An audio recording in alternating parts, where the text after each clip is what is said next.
back with another video. Thank you all for coming past JPTV Believe It or Don't channel. Really appreciate you sharing this time with me. If you are not subscribed, please subscribe. We on the road to 500. I know it seems small at the time. I know it seems small at the time, but trust me. Okay, together, you and I can grow this channel. All right. Well, thank you for tuning in. Here's another video from Jesse Lee Peterson, and he's interviewing this guy named Grandmaster Jay, which is the founder of a black militia coalition. It's called NCFA. It's like Not Fucking Around Coalition. Amazing. Hey, man. Check this out. You let me know how you feel about this interview, how it went for you. It's kind of long. We're going to get through it. But hey, have an open mind of what's going on, okay? Another one of Jesse Lee Peterson. If you don't know him, he's an author, talk radio show host as well. All right? And he also is he's in education. He has this organization called Bond, Brothers of a New Destiny. Something like that. You know what I'm saying? But amazing. Hey, you guys got to check this video out. Thank you again for tuning in to JPT. Believe it or don't, baby. Let's do that.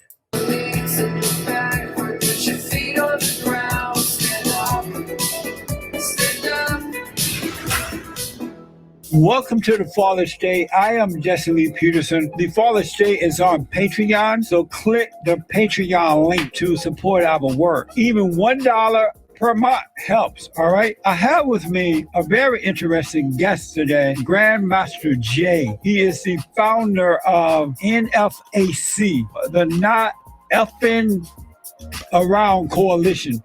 He also ran for president in 2016. Jay, thank you so much for coming on. I appreciate it. Jesse, it's good to be here. Thank you for having me. Absolutely. For those who don't know exactly what is the NFAC? The NFAC is currently the largest all-black militia internationally in existence today. It was founded about 3 years ago here in the United States. That coalition has now grown to encompass other organizations globally. And what is his purpose? All right, I'm standing here in front of the federal courthouse. Hey, case in point, he started it in the United States. The purpose of the NFAC Can't hate on America, man. Protection of the black community, the self-policing eventually of the black community, and the providing of the knowledge that's needed within the black community with regards to the responsibility of gun ownership, gun rights, and also the ability to defend oneself when they're repeatedly attacked unjustly.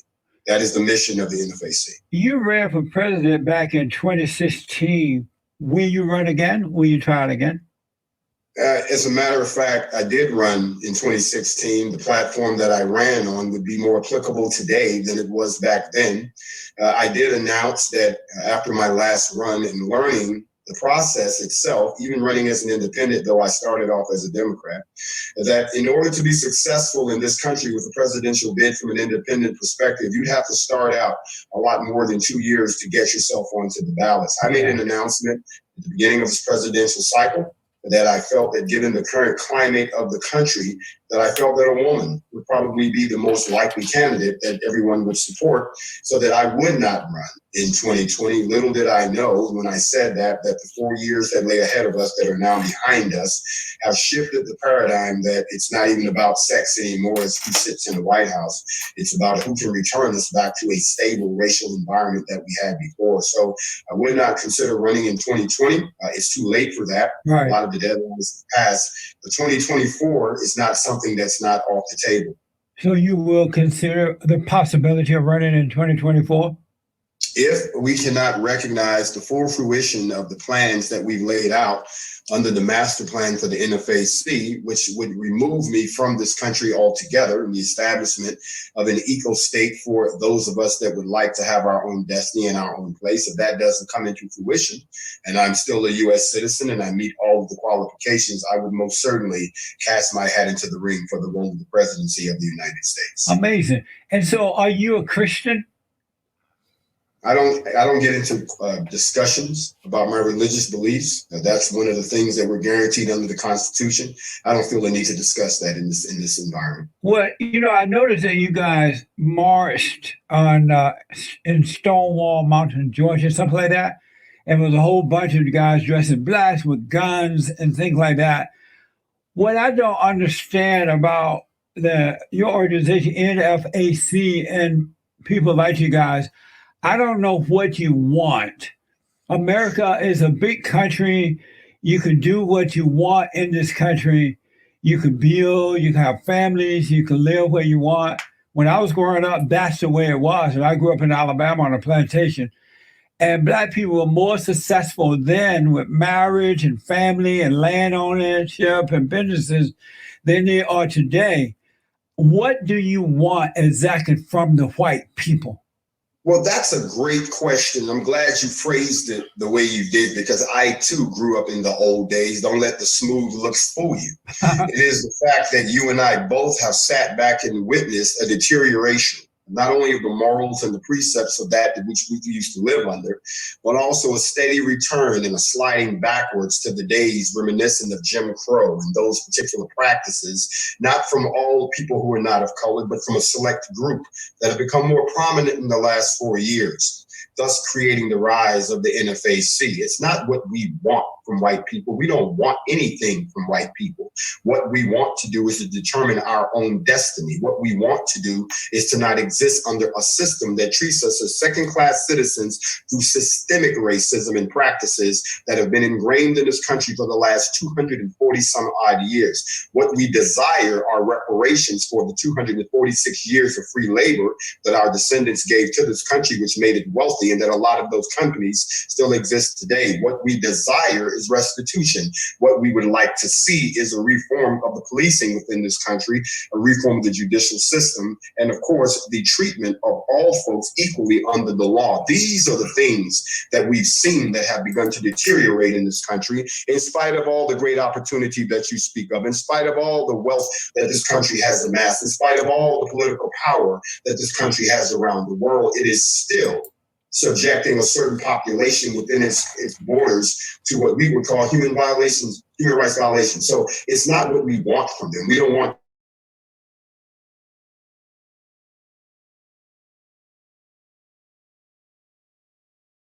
anything. What we want is in this country, and I don't know why it's such an issue that Black people formed the militia when there have been white militias around for years. And what the purpose that they serve under the Constitution, in the event that they have to be called up by the president to augment military function for the state or for the nation. It didn't become an issue until Black people decided to form a militia to protect. Well, let me tell you, the reason why, because they understand Black people are angry. See, white people only form the militia, not all, okay, but majority of them that I've seen, and I've seen the Black ones too, majority of the white ones just want to protect the country. They just want to protect. The Black militia, they looking out to stop some shit. If somebody say the wrong thing, they gonna pop off. I guarantee they gonna pop off. Protect themselves, not to attack anyone, not to demand anything, but militias are used to emphasize a political position. The Democrats had militias that actually went out and committed acts of violence back in the 1800s. The Republicans had militias that went out and drove their points home during the Civil War. We, as the militia, would simply push forward a political point that no one who is not going to honor or try to help the Black people to try to overcome together with us the 5 things that we have determined from a census that has been done across, we hope, most of the population, that we can have those that require us to have our political support or our financial support. that you would have to do like every other demographic does that agrees to enforce or to uphold this particular manifesto that we come up with that's beneficial to those of us who have a melanated persuasion within this country and worldwide. Everything that you just said sounds like a bunch of complaints. It sounds weak. When I was growing up under the Jim Crow law in Alabama on the plantation, Black men were not complaining and they were not weak like that. Instead, they got married, they raised families, and they taught us that too by examples. And even though Jim Crow law was in existence, it didn't interfere with our personal lives, our family lives, and our friendship with other white people who were not a part of that, because it was a Democratic Party thing that put that together. And it's hard for me. Let me just finish this. I want to ask a question with it. It's hard for me to see grown Black men complaining and acting angry and trying to complain about systemic racism, which doesn't exist, about what the white man is or is not doing. And white people are not holding Black people back at all. I see that you guys organize your organizations, you march the street with guns, but you're not doing anything about morality. You're not getting married. You're not raising decent children. You're not starting businesses. You're not stopping the gang violence. You can organize to march up and down the streets, complain about white people, but you won't do anything about the Black on Black crime, the out of wedlock birth. And that's the role of the men to lead the way. That's the role. I know, but let me just say, that's the role of lead. That's the role of leading the way for the Black women. Why aren't you guys doing that? Why aren't you guys doing that? What is your question? Why aren't you guys, instead of running up and down the street and complaining about so-called systemic racism and all that, why aren't you as men leading the way for the Black women and children? So first of all, let's see how he answered this. I pay close attention. Now, he just said, now back in those days, like for the Black Wall Street, yeah, it got turned down. It got burnt down, but guess what? They rebuilt it. And they went out and asked banks for loans and stuff. They were denied, but they still rebuilt it. So there wasn't no complaining. They still pushed forward. Let me answer your question. Number one, we haven't run up and down the street and done anything, so don't terminize us that way. Additionally, we haven't made a complaint about anything. Secondly, you shocked me that you haven't done your research about the NFAC. We are very deeply involved in gang. But you just said systemic racism and all that. And that doesn't exist. I let you talk, sir. If two Black men are going to sit here and have a conversation, then let's have a conversation. Respond to my question. He is so angry. Jesse just like chilling, like. I'm responding, but to cut me off while I'm talking is a form of disrespect that I don't tolerate. Go ahead. Dang. As I said before, if you had done your research on the NFAC, which I can tell you haven't, number one, we're not complaining. We issue no complaint. We don't protest. We don't demonstrate. And I've made that very clear in many of my interviews. We form military formations and we move from one place to the other. We don't chant, we don't wave signs, we don't go out and say anything. We move in silence. There is no proof of us doing that. We don't run up and down the streets. We have addressed two situations tactically which have produced fruit. One of those was the March on Stone Mountain to address a threat that was made to all Black people on July 4th against all Black people by the white supremacists, the KKK that normally meets. Look, I had to stop this. Look, he checking. Look, these motherfuckers checking white people. They checking them. These niggas ain't no officers or nothing like that. They just niggas who joined the group. And look how they checking. Look, chanting Black Power in the video and yelling lots of other stuff. They're out there off of anger. They ain't there to protect the country. There. We tactfully went there. They weren't there. Additionally, our second mission was the getting transparency in the Breonna Taylor case, since the city of Louisville felt like they weren't getting any traction. And I went into that city, met with all of the powers to be, had a responsible conversation, have gained the transparency that we wanted, haven't fired a shot, haven't broken the law, haven't threatened anyone, haven't done a damn thing. So I don't know who you think you're talking about, but our organization doesn't do that. Additionally, when you talk about gangs and what's what's happening within the Black community. We're deeply involved in gang reconciliation with the California Black Writers. We are married to many of the organizations at the grassroots levels that are doing things like addressing the problems that are systemic within the Black race. We're not just complaining to white people, and I'm insulted that you would sit here and paint this minuscule picture of what you call our little movement, which is the most significant organization by Black people within the pro-Black movement in the last 60 years, and it's something that's never been done in the existence of this country.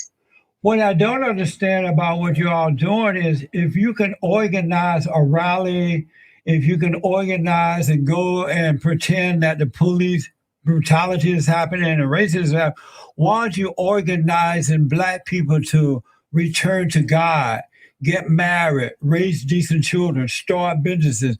Why don't I buy land? You can do that in America. Why not put that same effort to rebuilding families? Because the real reality is that Black people are suffering, those who are suffering, due to the moral character. I beg you to stop again, sir. This interview is going to end prematurely if you don't stop sitting there letting me know how little you know about us. If you study I know about all the stuff you just named. We're doing just that. We're doing everything you said. But it doesn't show anywhere. At the beginning of this conversation, you asked me what was my religion, and I didn't want to get into it because I didn't want to get into a theological discussion. But since you opened the door, allow me to walk through it. Not only do I teach on the regular on a show called Facts Over Feelings, where we deal with just those issues, where we encourage things such as group economics, where we talk about the stabilization of the American family, where we talk about the fact and where we teach on things such as post-slave traumatic stress syndrome, where we talk about the fact that we have to raise our racial esteem and begin to recapture the unity that we had before. I'm doing all of those things, and most of the people in the NFAC are of the same religious faith and persuasion and believe in all of those principles. If you study us, you'll find out that I made it very clear that one of our goals was not just the protection of the Black community, but the protection of the Black community so it could self-heal and could assist. All of those things that you just named, every last thing that you just named, we have already been doing.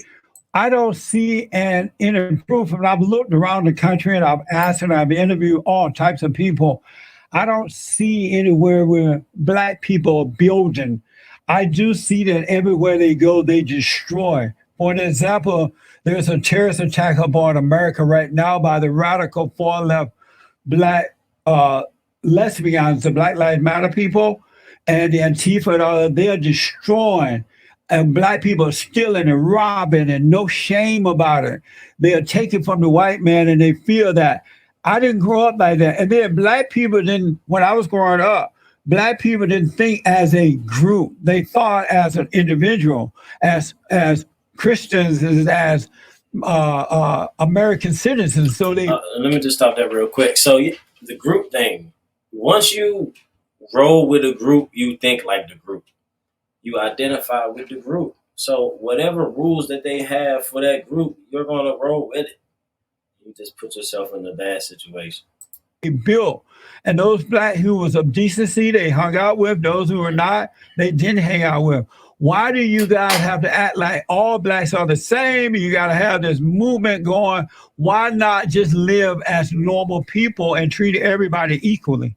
How can you sit there and say live as normal people and act like something that exists right in front of your face is even playing out as we're talking about? Systemic racism does exist. There's no proof of that. Brainwashed by Tom. I didn't cut you off, sir. In the book Brainwashed by Tom Harrell, he talks about people like you, people who don't realize that we've only been off the plantation for about 155 years, and that you've only been a full-blown citizen for about 56 years. You talked about living under Jim Crow, and that our culture and our memory and our entire race was destroyed for 246 years under the act of enslavement. Enslavement is a violent act. It is not something that you are, and that our race has never been given a chance to recover from 400 years of enslavement worldwide. That's not true.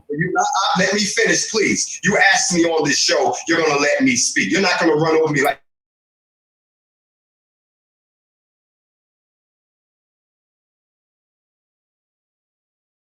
you do these weak people. They didn't have a spot to say what they want to say. I represent the face of the Black movement now, and it is different than anything like BLM, who we do not align with, or anything else.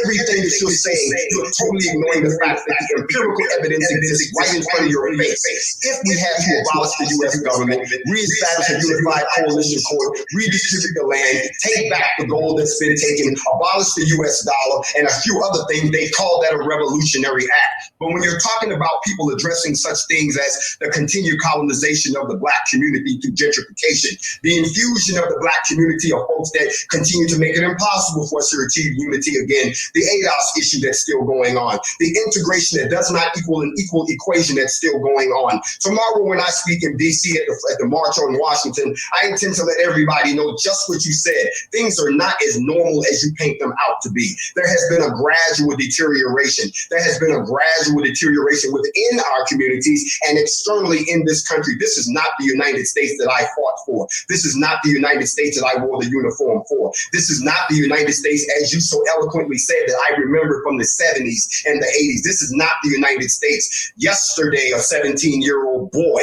got a weapon that he shouldn't even have had and got a ride from his white mother to go up to another state to kill some people simply because he was still being poisoned with the poison of racism. Where are all the Klan robes? You can't find a Klan robe in a thrift store or the Salvation Army because they still have them. You're not going to sit there and insult me and the 45 million other people that still exist in this country and try to do just what you said. Let me say that you're going on too long. Hold on.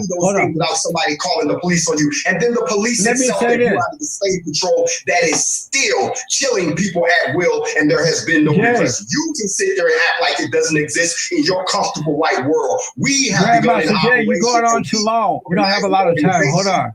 Answer those questions. Grandmaster Jay, you're going on too long. You're going to respond. Damn. You have a whole bunch of fancy words that has no meaning. I think that good actions speak louder than words.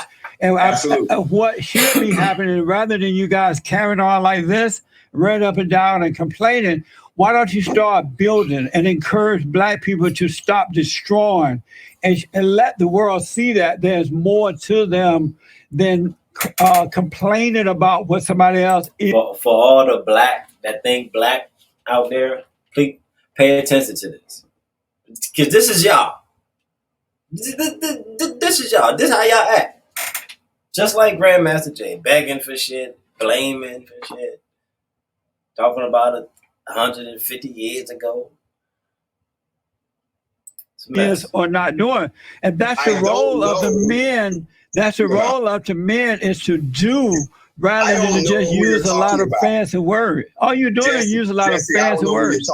I'm talking to you. Jesse. You said a whole bunch of stuff and nobody know what you mean about it. You must be talking about those other groups because I said it once before. You must didn't hear me when it Where are you building homes? People to unify. We are telling people to practice group economics. Where are you building homes? Gun sales in the last 3 months. Where are you doing this? You're saying it. Where is it happening? We've done more in 3 months. Where? Some people in the civil rights movement did in the entire movement. Where?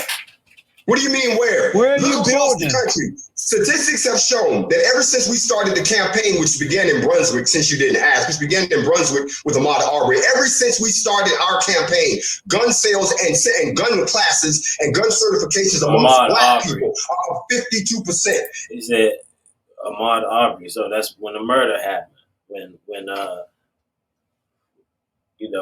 When he got himself killed by the police or something like that. So it started off of anger. That's something that's never been done before. The last thing Black people need right now is a gun. They are inspired by the sight of watching, as you said, and I have to agree with you, when I see Black people that are unorganized, that are a mob that's just complaining and don't have any plan, I'm right along with you. That is not what we're a part of. That's one of the reasons we came forward, just as you said, to be organized, to have a roadmap, to inspire, to educate, and then to be able to defend in the need that we have. As you notice, we've broken no laws. We've not killed one person. Not one person has been arrested. We've destroyed no property. We've done none of those things that these other people have done. We have presented a very sensible, logical, as you say, organized, institution that has embraced everything that you said and have put those things out. But since we've only been on the stage in 3 months, even though in those 3 months we've built an international coalition and have gotten endorsements from other agencies around the globe because we're doing just what you said. What, to buy more guns? We're trying to do just what you said. We're trying to bring back the things you just talked about. But we've only been in existence 3 months. And in those 3 months, what have we done? We've done more to motivate, unify the Black people in this country. And I can show you all the receipts you need. But if I don't know where you're looking, but by the way you started off this conversation, you haven't looked in the right place because you didn't even do your research on the NFAC. Let me ask, as a man, and I find it really odd as a male, because I didn't grow up seeing this. It's odd to me to see Black men begging for reparation and crying about systemic racism or blaming white people for their downfall. Normally, men overcome situations and the women and children follow. But the Black men are acting just like the Black women, and they're acting like the white man is smarter than them, that the white man can do better than them. So by complaining and blaming, you're hurting yourself rather than coming together as an American people. I'm going to stop you right now because forward that effort. It's not attractive to see men complain like that. I'm going to do this one more time for you, and if you don't get this, we can end this interview. You're not listening. You keep saying the same thing over again, and I don't go in circles. Do you feel normal? Does it feel right to be complaining? No one's blaming. You complain about systemic racism and you want reparations.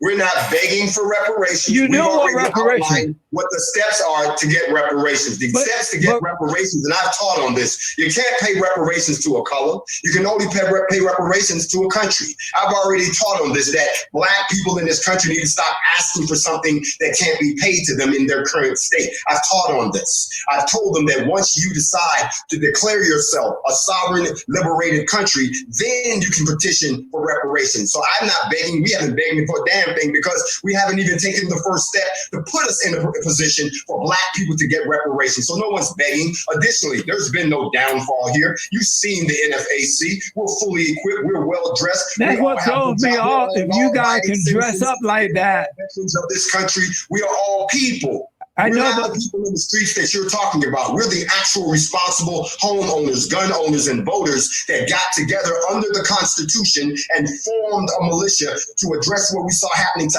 our communities. So we're not complaining. We're not asking for anything. The people you're talking about are the people you see protesting in the streets right now. We don't protest. The people you're talking about are the ones out destroying, like Antifa and Black Lives Matter. We don't do that. The ones you're talking about are the ones who are running up on politicians but who never vote. You're not talking about us. We're the other side. I'm just like you, my friend. I'm almost 60 years old. I'm not a child at this, and I've been around this world for quite a few times. But what you missing? Hold on. We're not asking. We're not begging. We're actually taking the steps under the law that we can to move ourselves into a position to get the things that we can get for ourselves, even if it means going somewhere else to establish our own ethno nation, not here in the United States, but somewhere else where we've had a conversation with two countries willing to grant us sovereign land to grow our own country. That's our mission. If you can't do it here, if you can't do it here, you won't be able to do it anywhere. Because there's no other country that's greater than America. But what I just want to say, when you're crying systemic racism and this and that and the white man this, you're feeding, you're deceiving the people rather than helping them. But what I want to ask you. You guys are complaining about George Floyd and these Black people who are getting killed or hurt by cops. You're not encouraging these people when the cops stop you. Follow the instructions. Don't run. Don't attack the cops. These people are putting their own lives on the line, but I never hear you people say that. You guys blame the cops. First of all, but you don't I'm going to say this one last time. I don't know who your producers are, but if you call me you people one more time, you and I are going to have this conversation in person. I'm not you people. No, what I mean is why you don't want to hear that anymore. That is a racial microaggression. I don't play that, bro. The NFAC. I don't play that, bro. No. The conversation just went south. But what I'm trying to find, like them. If you want, let's say you want to help me, you want to encourage me, right? Let me just finish that. Man, don't sit here and lie to another Black man. Don't do that. I know, but let me ask. you said, don't put words in our mouth. I never said any of those things you said, and we do go out and encourage those things. I'm actually lined up with you right now. Everything you're saying, we've actually done. But for you to sit here and say it as if it doesn't exist, you insult me and you insult my organization. So have you said out loud that George Floyd was a thug, he was a criminal, he was high, he was on drugs, and the reason that it appears that the reason he died, not because of the hold on, you're interrupting. Hold on a minute. Hold on.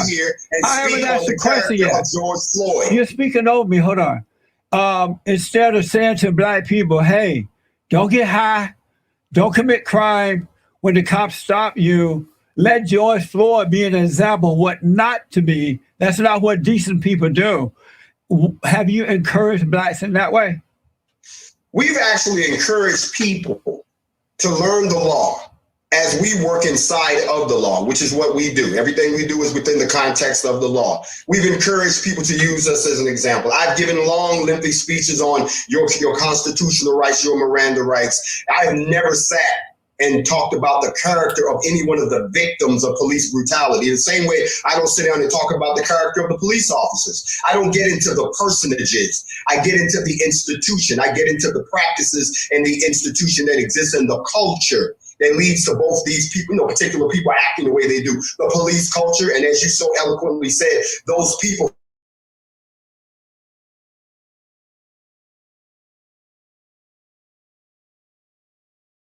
who are either, and exactly what you're saying, and I've encouraged that both ways, but it is not my job, nor is it not, it is our position to sit and begin to classify or begin to deify one of these particular people. We don't dig into the weeds. We're not messy like that. We look at the incident itself and the circumstances that created it and the laws that allowed it to happen and what we can do to encourage people on both ends so that you need to educate yourself and you need to modify your practices. We're in the middle. Let me ask, if black people got married and fathers and mothers set example for their children, love what's right with all their heart, soul, and might, work hard, taught their kids to work, invest in land, to be responsible, and treat all people the same, would black people be in the mess that they're in today? The mess that black people are in today is the result of 246 years of I asked you, if they did that, would they be in that mess? I'm going to answer your question, but I'm prepositioning as I speak. And since you say, would they be in the mess that they're in? The mess that they're in today is because of, yes, what you just said, there are no more blueprints. You did a great job. I like the way you said that. There's also been, as I said before, deterioration of what we used to have, which was unity. We were more unified when we came out of the civil rights movement. We were more unified when we came out of slavery because we were all we had. We were more unified. Then the unity has been destroyed. So yes, I believe that if people saw the blueprints, just as you said before, if they saw what a black man and a black woman union actually looked like, if they saw that the fruits of getting an education and, getting a good job and being a responsible citizen and being knowledgeable about politics and things of that nature, then yes, then they could begin to pull themselves out. But the problem is they can't pull themselves out internally because people don't want to acknowledge the external conditions, that the bubble that's been built around them by the society that they live in. It's not true. See, that's where I disagree with you. There is no wall there. It's an illusion. And the angry black people think that there is a wall. There is no wall. When you say angry black people. Yeah, when you're angry, when you're angry, when you're angry, there's seen to be a wall there, but it's not, and it's abnormal for men to be angry. Let me finish this and then I'll let you ask a question. Let me just say this first. I disagree with you that black people. I know, but let me say it. I'll let you answer the question.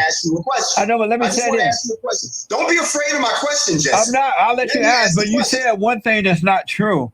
Black people were more united before. I went from being a presidential candidate to leading what some people think is a black revolutionary organization. Repeat that. I'm sorry. How do you think someone who aspired to the office of the presidency went from that particular mentality to being the head of what many consider now to be a black revolutionary organization? I don't know. How did that happen? I have no idea. I wonder. Attention, have you lost? Hey, man, look. This is a... Sorry about the commercial. How did that happen? I'm asking you that question. I don't know how to happen. I'm surprised that I don't know what happened. Well, the very first thing the reason I asked you that is because you keep talking about this angry group. And there is no angry. Well, not just your group. I'm talking about most Black people in general, not just your group. This for your audience as if we're angry. No, not just your group. There's no one here that's angry. We're exercising our constitutional rights. But I'm not just talking about your group. I'm talking about most, not all, but most Black people in general are angry. About my organization. The NFAC is not a bunch of angry people. I said most, not all, man. I'm not talking about just your group. See, I don't tolerate that either. If anyone has a personal issue, if anyone has an axe to grind, if anyone is angry, as you said, they can't be a part of this organization. You won't make it through our vetting process. So we're not an angry group. Let me ask you, you said that the Black people were united after the Civil Rights Movement. That's not true at all. Black Americans. I didn't say they were united after the Civil Rights Movement. I said we're not as united now as a people as we were then. The same way we weren't as united then as we were when we came out. It's been a steady deterioration. Yeah. That's the point I was making. Okay. Because prior to the Civil Rights Movement, Black people were better off. One of the worst things that happened You believe that we were better off prior to the Civil Rights Movement? Yes. One of the worst things that happened to Black people was the this interview with this guy? Did you just sit here and say that we were better off before the Civil Rights Movement? Absolutely. May I tell you why? Because prior to the Civil Rights Movement, Black people thought as an individual. The fathers and the mothers got married. They thought for themselves about the family and their lives. Grandparents thought for themselves. They worked. They didn't have no Black leaders. They were not mad at the white people and blaming them. And so long come the Civil Rights Movement, and they said to Black people, you know what? There's racism out there. The white man trying to hold you back. So what we're going to do, we're going to organize you. We're going to get you to fight the white man and make them love you. And then we're going to become your leaders. You can't have the fathers and mothers and fathers lead anymore. We're going to become your leaders, and we're going to sell you over to the Democratic Party for $1 bill. But you can't have a man in the home. So they took the fathers out, the corrupt Black leaders like Jesse Jackson and the whole civil rights so-called leaders, and the government became the daddy of the people, and it's been down here ever since. So one of the worst things that happened to the Blacks was the Civil Rights Movement. No such thing as civil rights, by the way. I would encourage you to read this book here, Enough, by Juan Williams, which is The Phony Leaders, Dead-End Movements, and Culture of Failure that have undermined Black America and what we can do about it. And it actually talks about some of the things that you talked about. First of all, let me talk about the first thing of what you said. No, Black people didn't need someone to come to them to tell them that they were being treated less than a human under Jim Crow. Yeah. Those people who were not that, I didn't say nothing while you were talking, sir.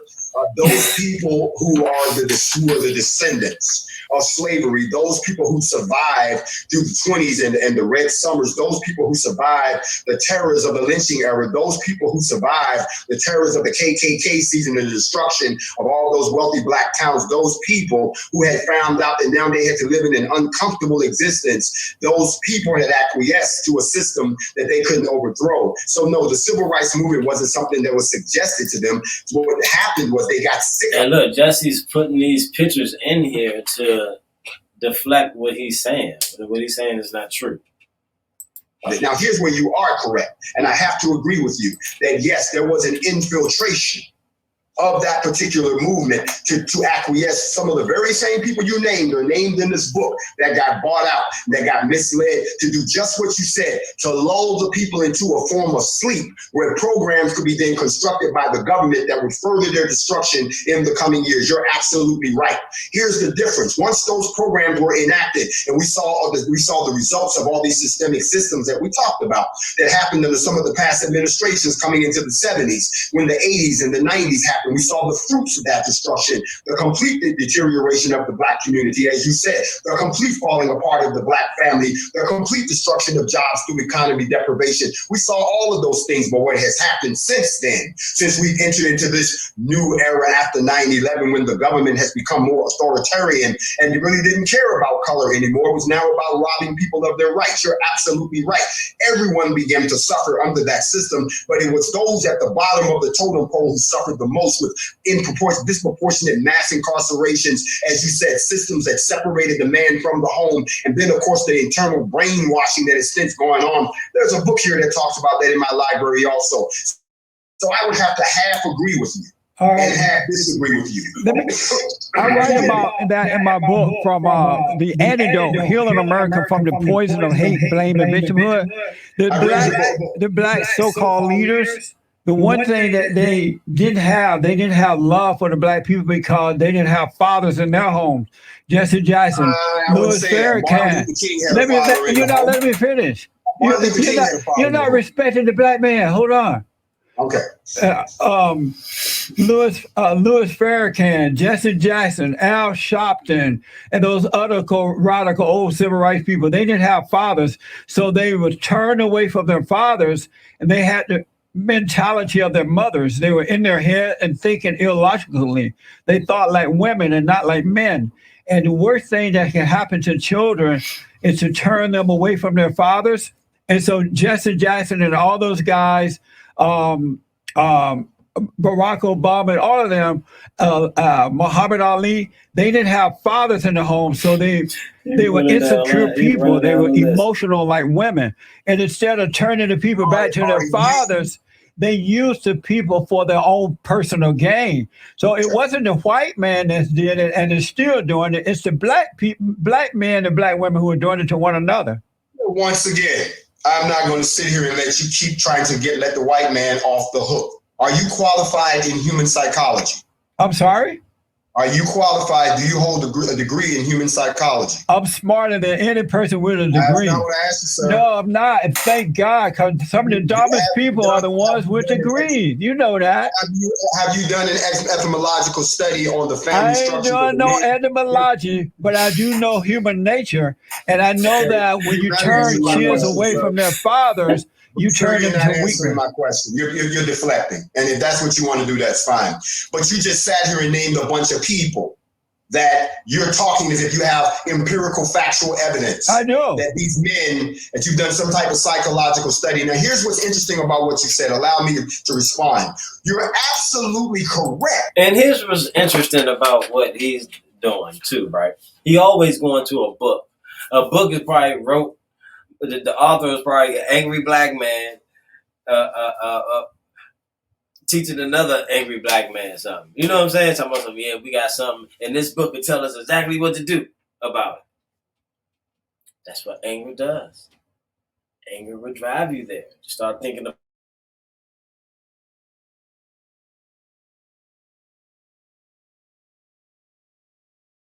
about shit you need to do to take it on the wrong generation. This last generation, the last two generations that have been raised by a disproportionate number of females because of the overmass incarceration of black males. No. You're absolutely right. We do see, and I agree with you, I see a lot of men today that when they're confronted with situations respond like females. Why? They were raised by females. I agree with you that the man should be in the home to give the blueprint, because to be a man, you got to see a man. That's how I was raised. It looks like that's how you was raised too. However, the men that you spoke of that came up in the civil rights, for instance, Martin Luther King, he had a father in the home. I think he was a preacher. I think he was the only one.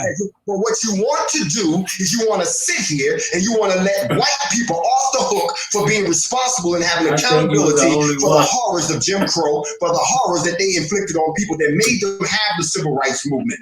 That right there, I will not acquiesce to. What I will agree with you on, that is in the last 10 to 15 years, because of the deterioration of the black family, because of the fact that single mothers have been forced to try to do something that they were never designed to do. And I love the way you said it earlier, because I too do not agree with the LGBTQ agenda. I don't align up with that. That wasn't a part of our culture. You know that. That was something that was fed to us. And I understand that too. So whenever I'm talking to a man today And I know he's younger than me. And I watch his mannerisms. And I watch the emotionalism. And I watch how he gets all flustered. I sit back and I say, raised by your mom, huh? No man in the home. So I agree with you on that. But the people that I'm talking about that they killed, like Fred Hampton, like Stokely, all of these people who actually stood up, that were willing to try to help restore what you talked about, the unity, the education, the structure, they killed them. And then once they cut their heads off, you're right, the people who took their place, that were bought out, that were manipulated for other reasons. Those people were bought out and manipulated by who? White people. Why?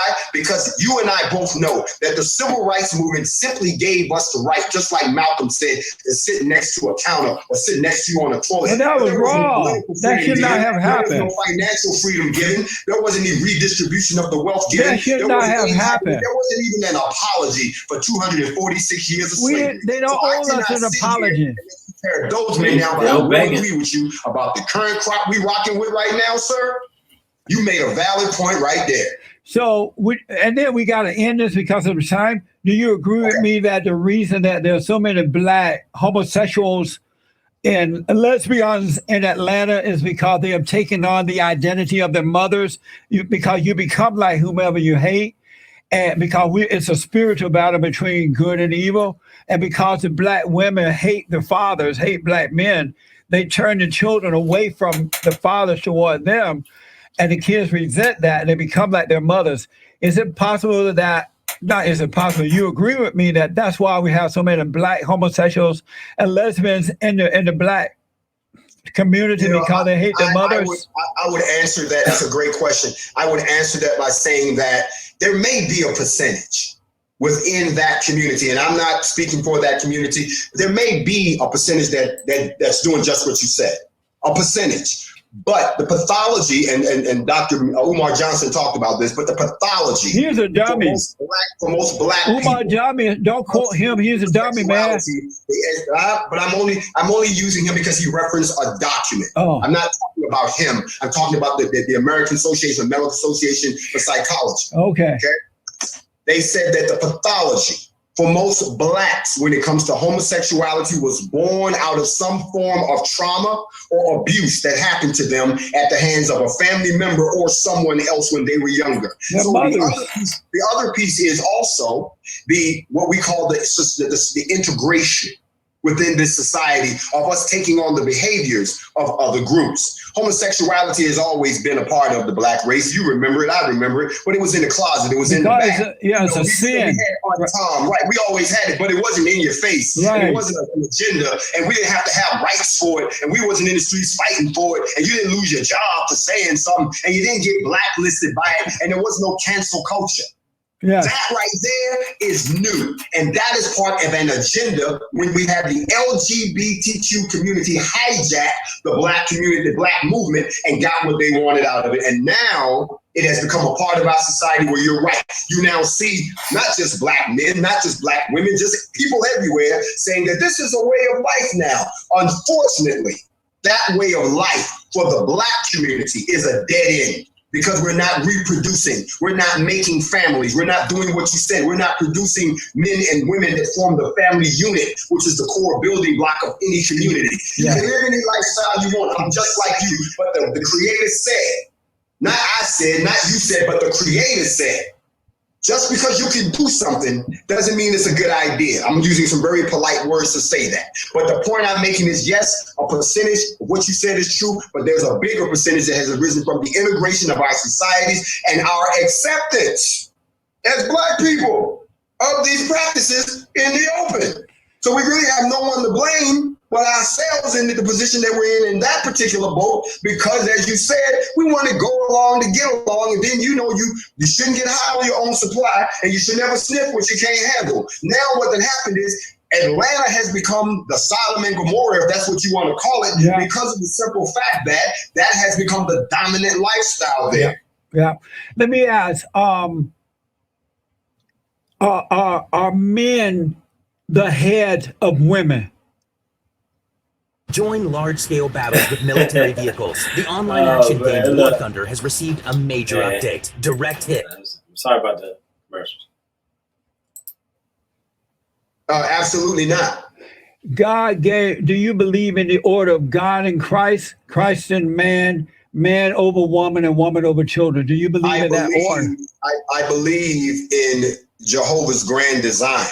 And his grand design, if you study the scriptures, stipulated the head of household, the head of the family would be the male, but the woman was given as a help meet, not a help mate. But he's not the head of the house. He's the head of the woman. You agree to that, right?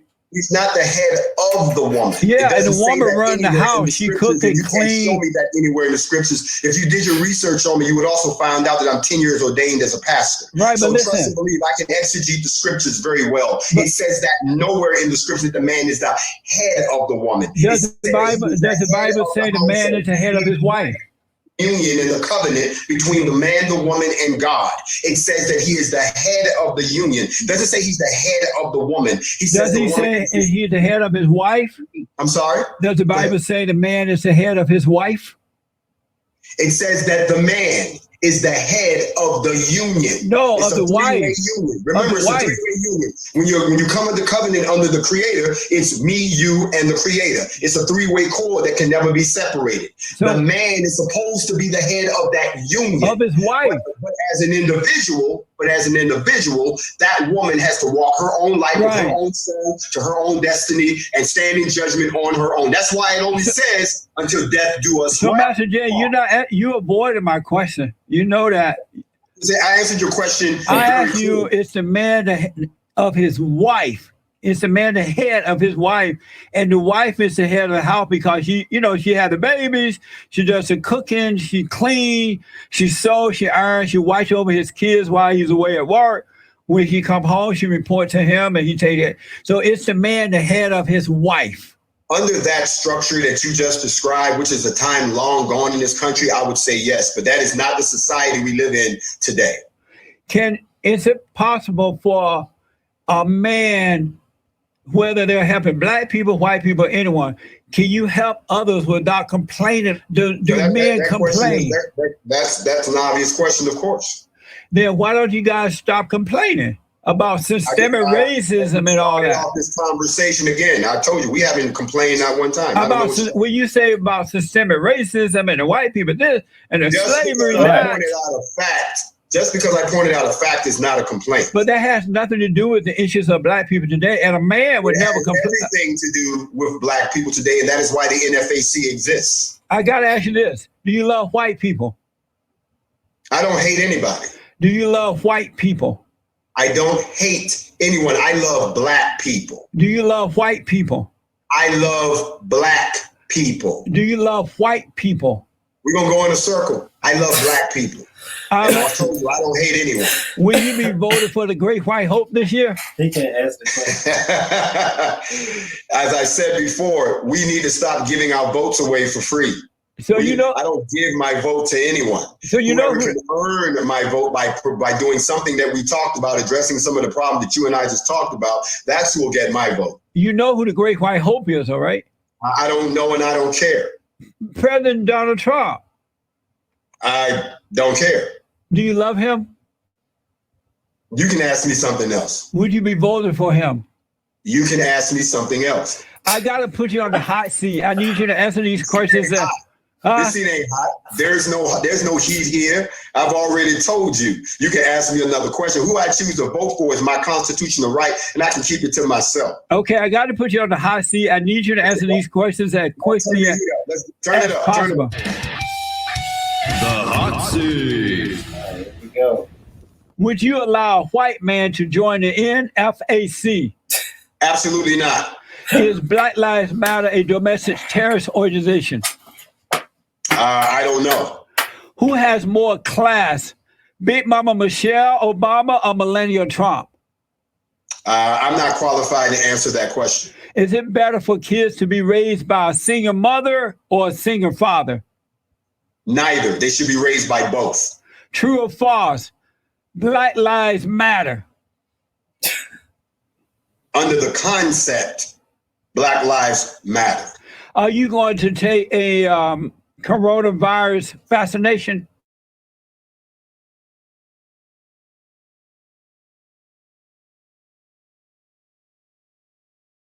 It's on YouTube. It's on my channel.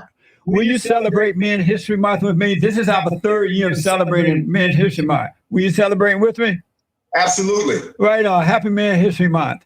Happy Man History Month to you, black man. Is it fair that biological males are competing in women's sports? That's an interesting question. Because it kind of goes back to the core of what we said before about some of these systems. If you're going to be truly equal and treat everyone as equal, then open all doors. But don't complain about what comes out the other side. That's right. Do you support globalism or nationalism? Nationalism and globalism is a very vague term, especially unless you put something in front of it. For instance, if you say black nationalism or white nationalism, or let's say globalism as far as an economy is concerned, then you have to quantify that with something in front of it. I can't say I support the concept itself unless you characterize it. Would you like to see black Americans and white Americans come together as one? I would like to see black Americans and white Americans come together equally. Can a person be moral without God? I would have to say no. Did you have fun? I enjoyed myself immensely. We got to do this again. Absolutely, man. I really thank you for taking on the hot seat. Tell the folks how to get your YouTube channel, whatever you're doing. Put it out there for them. Absolutely. You can always tune in to Facts Over Feelings or The Morning Mental. That's available on my IG channel at the official Grandmaster Jay. Or you can go to my YouTube channel at the real Grandmaster Jay. Or you can reach out to us at blacknfac.com by email info if you have questions. Well, a little thing, just a little bit of info on Grandmaster Jay that I just looked up. So, Grandmaster Jay, this guy right here, okay, 59, is the leader of the NFAC, better known as, his real name is John F. Johnson. Better known as Grandmaster Jay, has been charged with assaulting a federal task force officer, brandishing a firearm in relation to a crime of violence. Johnson and his militia came to Louisville twice, including the day of the Kentucky Derby in September 2020. So,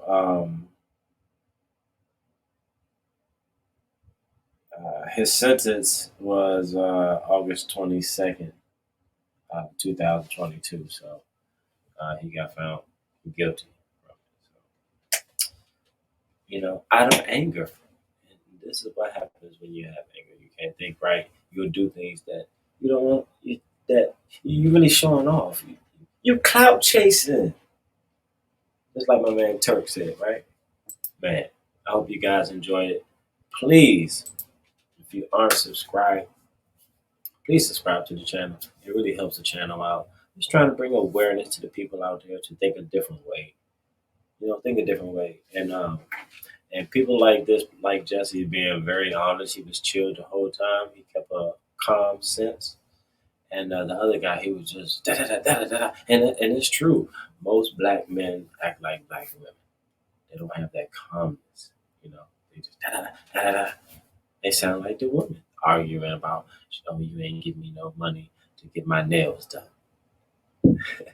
No. Thank you for your time.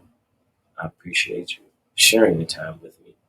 If you're not subscribed, please subscribe, man. It only takes 1 second. And we on the road to 500, baby. We're on the road to 500. Thanks again for tuning in. JPTV, believe it or don't, baby.